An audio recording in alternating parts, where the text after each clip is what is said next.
Friday evening. Stephen here, welcome back to my fireside. Sans fire because it's still a bit too mild.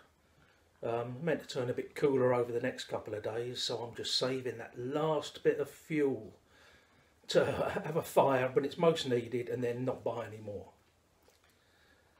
Now, I'm in danger of being piped out of the YTPC because this is the third video on the trot. I've been smoking a cigar.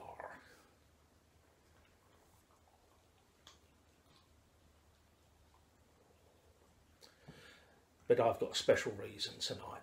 I will get back to the pipe, I promise you. I'm smoking. Can you see that? Probably not. An Oliva. It's a Serio Robusto Nicaraguan cigar. I think the one I had the other week was the Corona. Longer, but not quite as big a ring gauge. And the reason that I'm fortunate enough to be smoking another one of these is that I had a surprise package in the week. I think it was Tuesday or Wednesday, I can't remember which. A box turned up completely out of the blue. Was not expecting anything at all.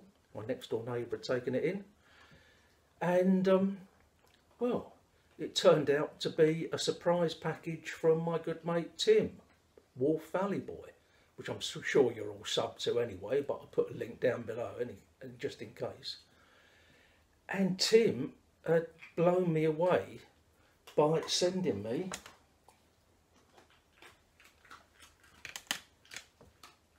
a box of cigars. I'm not going to get them all out because I don't want to interfere with the... This is now my humidor. Tim sent me the box as well, and the... What are these packets called? They give me the B, but it's a humidifying packet anyway. And I just absolutely knocked out by the generosity. I think there were 14 cigars in there. Tim, I've already thanked you, but believe me, this actually blew me away. I couldn't believe it. I was going through them like a kid at Christmas, having a look at them all.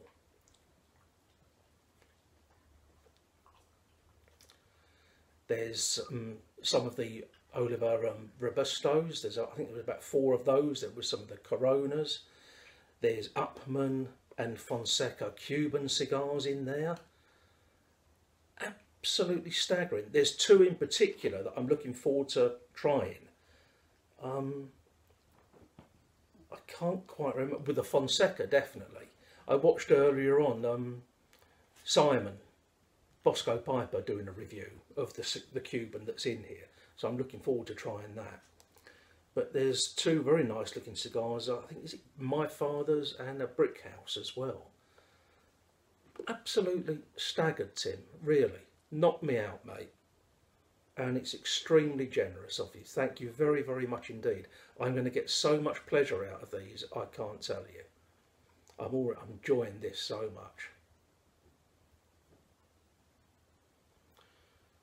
Even the world of difference between this and the Don't You Start Barking. The world difference between this and the Henry Winterman's Corona that I was smoking last weekend, which was nice enough, but it's still a world apart. Cheers, Tim. Now then, music. And oh, sorry, I put candles down there just to give a bit of backlight anyway. Now then, live album. I hope you're going to be watching this because the YouTube music policies was a bit ambivalent on whether this is allowed or not.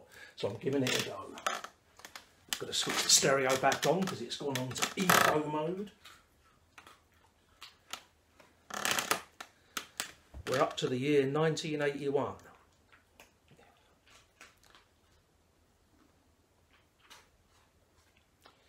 And all I can say is, are you ready to rock? I said, are you ready to rock?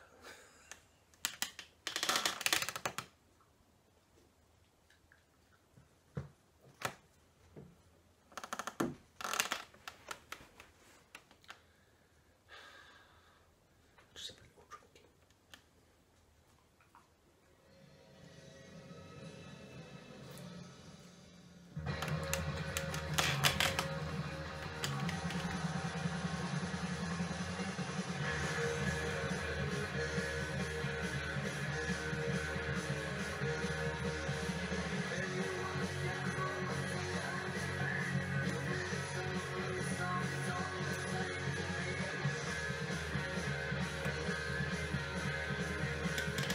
is, of course, as we know,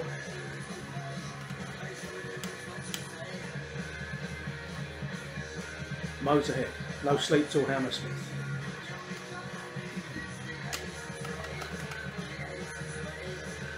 When you just want to rock out.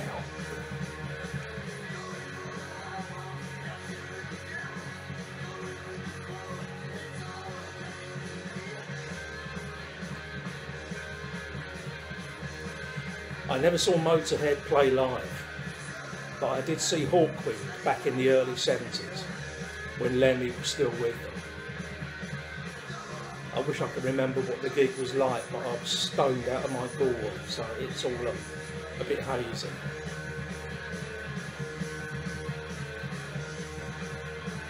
Great music.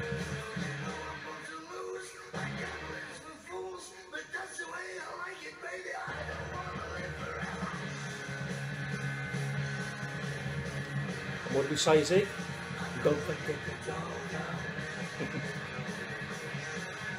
I'm drinking some beer. Stop leaning on my hand. Look at that. Dark brew. This is a new one.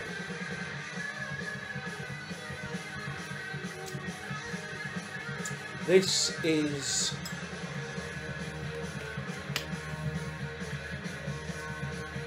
McEwen's Champion. I think I'm right in saying that our sandy-haired Scots brethren north of the border might qualify this as a paint heavy. It's 7.3% ABV. So if I pass out in the middle of this video, just amuse yourselves.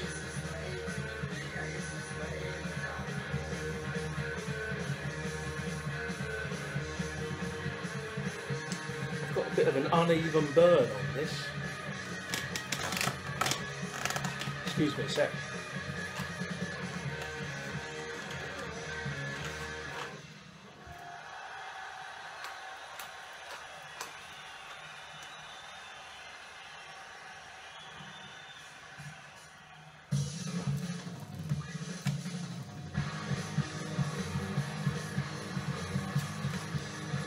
I don't have any lighter fuel at the moment.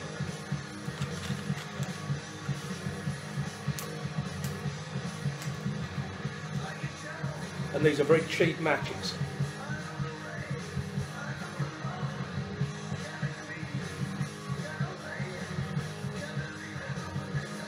These cigar aficionados are probably watching me with horror doing that.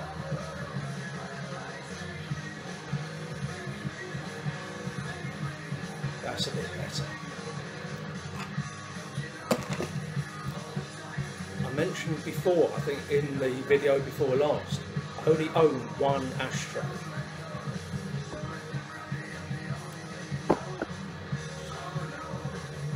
This is it. A family heirloom. I doubt you'll be able to see it. Souvenir of Blackpool. Probably circa 1940s, 1950s. I think it's made of glass. It's the only thing that I've got left from my childhood. Anything I can remember. You know, what with my mum and dad splitting up and then me moving out on one thing and another. Things that, you know, you became attached to when you were a kid and you remember having around the house. All long since gone. So that's all I've got left. And it'll be passed down through the generations. So, size-wise, it's not much use for a cigar.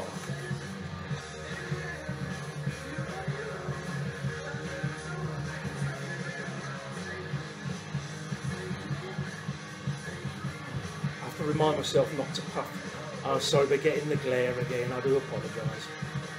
Not to keep puffing away too hard at least, like I do on the pipe, because these are things that are definitely better savoured, taken slowly. I do hope this music isn't too loud. I've got it on my normal volume setting. It's blaring away in my right ear. But But I don't want to turn it down and deprive you of the pleasure. Do I, boy? You coming up? Here we go, here he is. Here he is. We had a bit of an incident on the walk this evening, didn't we, boy? I've told you before, he can be a bit aggressive with bigger dogs. And I took him over the local common. And I saw someone there already walking a dog. I'd never seen this dog before. It was a massive Rottweiler. And as soon as this guy saw me approaching with him, he got this dog on the lead and went to leave the common, cross the road and walk away. Well, my route took him, sort of myself round behind him a few yards away. Of course, him, Iron Mike, the Louisville Lip, I think we should call it. He growled at this dog. I've never seen a big dog move so fast. It turned round, launched itself at him, and the owner couldn't hold it. I was scared shitless. And I think it shook him up as well. He's used to them backing off. And this dog went going berserk. And the owner ran, suggested to me that he knew there was probably a bit of history with his dog, and he had to get hold of it. He ran and launched himself on top of his Rottweiler and tried to pin it to the ground, holding it by the collar, holding its legs, because it was straining to get it in. And of course he's still giving it, going, rah, rah, rah, rah, rah. And then I picked him up, but I'm not generally frightened of dogs. I had a big dog when we grew up, when I was a very small child. So I don't really have any fear of dogs. But this one frightened me. I think if it could got hold of him, it could have killed him or seriously injured him. It was the kind of dog that could rip a man's arm off, and that's no exaggeration. And the funny thing is that after this incident, the guy got hold of this dog, managed to get it away, I got him away. And then I put him down, and normally after a bit of a tussle, he's all puffed up and he's prancing along, swaggling, and he was extremely subdued, very, very quiet, walked along at my side and kept looking at me. I think it scared the bejesus out of him. So hopefully he's learned a lesson from it. But I don't suppose he has.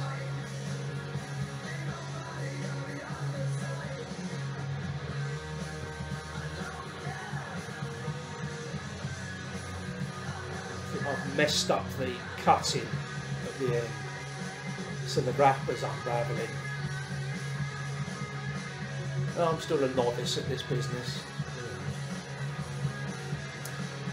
So anyway, how are you all? Having a good time? Had a good week? Looking forward to your weekend? Have a good one, all of you. Cheers.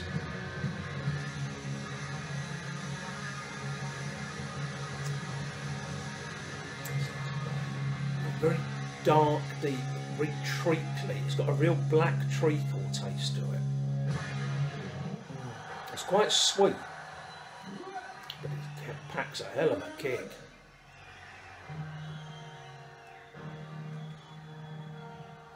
The only McEwen's beer I've had before is McEwen's Export, which is the greatest.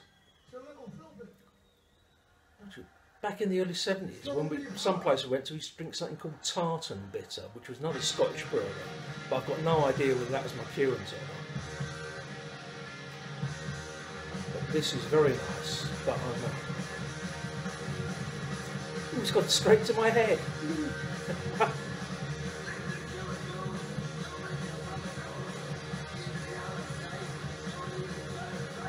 Anyway, I think I'll go off and watch a bit of TV.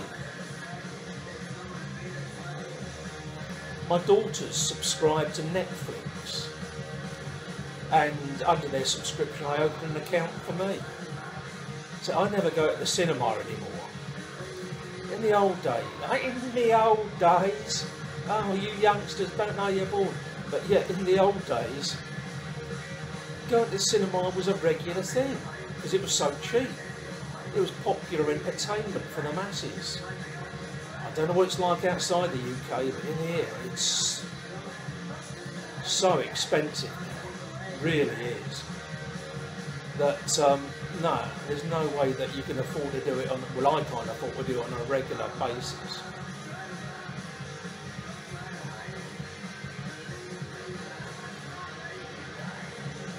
But this Netflix has been a bit of a revelation, because it's allowed me to watch films that I'd never otherwise seen.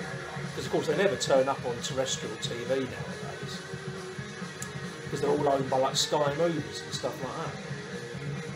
So I've had a real film watching binge over the past couple of weeks. The first one I watched was Hacksaw Ridge, about Desmond Doss, the only conscience objector to ever be awarded the Medal of Honor. Really good film. And I watched The Martian with Matt Dillon, enjoyed that too. And then I watched Annihilation. That's quite an interesting film, very, very new. So once again, kind of science fiction stroke horror type film, but quite thought-provoking. Natalie Portman in the lead. If you get a chance to see that, I highly recommend it. And then I watched a film, I could watch two in one night. I finished Annihilation, and it whetted my appetite for a bit of SF horror.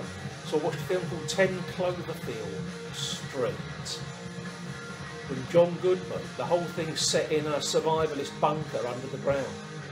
That was very good too, I enjoyed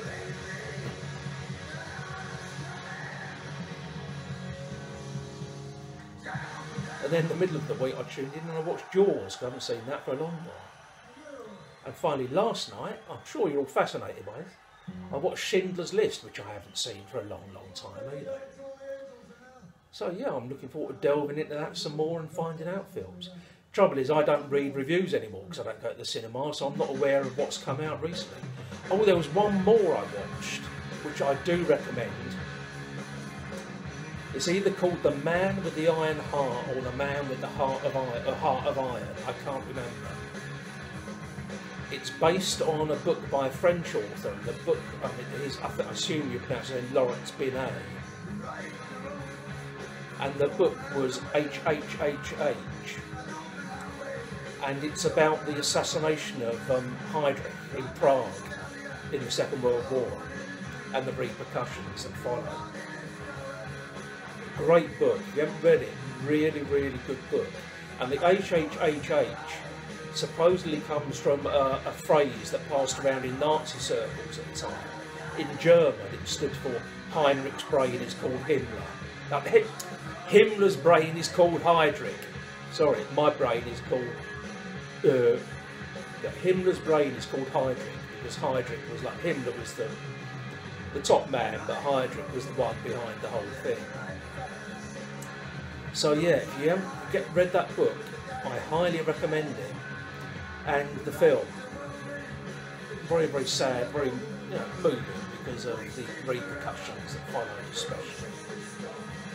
But well worth a see. Anyway, does that say 19 minutes? Time's flown by, boy. I'm seeing this in my view, yeah, and I keep expecting to feel warmth from it, so I'm worried about putting my arm back. But there we go. Another one over. Oh, it makes it sound like an ordeal, doesn't it? Oh, I managed to do another one. Cheers everyone. As I say, I hope you had a great week and you have a good weekend ahead, and I'm going to go and have a lie down.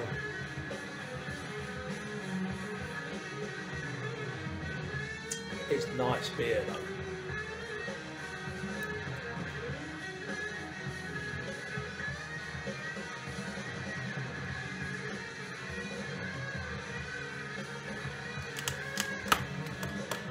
Thanks again, Tim. Really enjoying this. Ta-da, everyone. Take care.